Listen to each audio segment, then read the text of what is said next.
It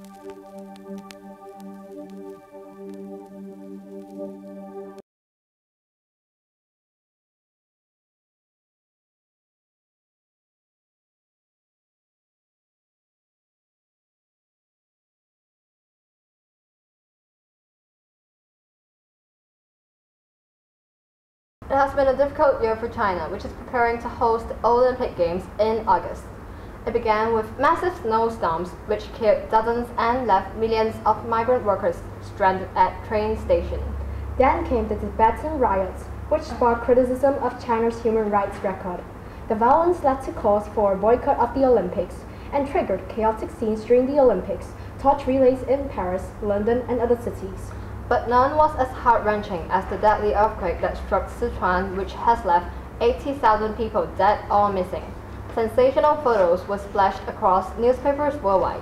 Parents weeping beside the bodies of students, rescuers digging for survivors, and soldiers walking along bumpy mountain roads to reach devastated areas.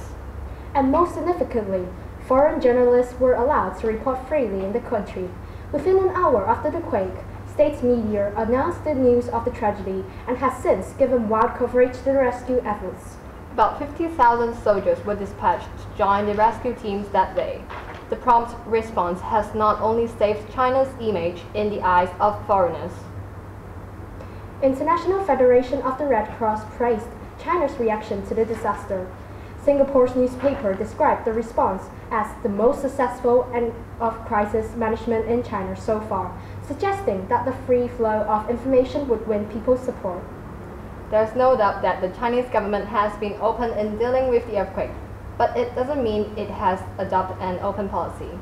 In the case of the earthquake, the government is confident it can respond promptly and mobilize the PLA and the public.